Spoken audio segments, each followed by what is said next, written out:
There is something that happens every year in Senegal. It is a great thing that gathers people in one place. That thing is Magal Touba. Magal Touba is a word of Wolof language. Its meaning is celebration to remember the pilgrimage of the founder of Mourid brotherhood.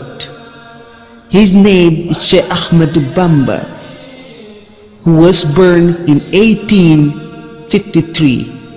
He was the best server of the messenger of Allah, Mohammed sallallahu alaihi wasallam. He spent his whole lifetime working only for Allah and His messenger. As he said, "I am Abdullahi wa Khadim Rasulah." He has done a great mission in Islamic religion.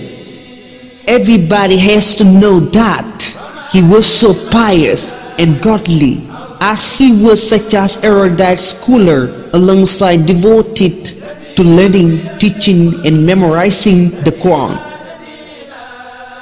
He was a very kind person who loved Allah and His final prophet. He did not oppress anyone because he was just unfair. This great man is the owner of this day. That's why today I want to tell you what Magal is, how to celebrate it, and what is its usefulness. If you do not know what it is, just listen to this. Magal Touba is a huge religious event that happens every year in Senegal for recollection when Cheikh Ahmadou Bamba went out of Senegal to complete the mission that was given to him by Allah. But he got a lot of difficulties in that mission because white people were doing harm to him and everything bad to make him give up. That is the reason why they exiled him to faraway countries in Safar in the year 1313 of Hijri, to be far from his family, but he carried on with the mission until he got success. When he returned to Senegal with a great victory, and then he required to his followers and mourids to remember this with Safar. I mean, 8 Safar, the day on that he began his big journey with white people.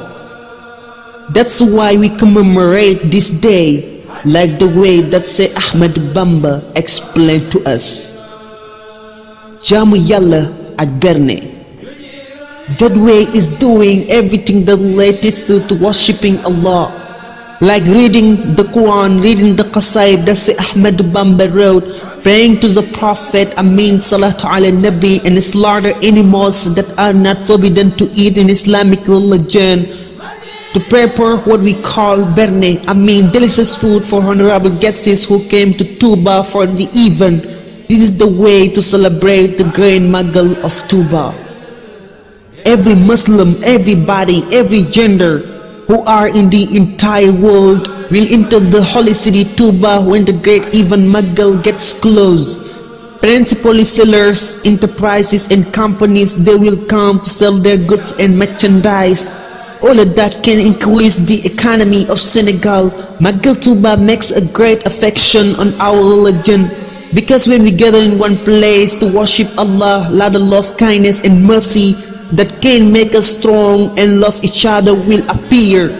That's why we must love this day and celebrate it every year.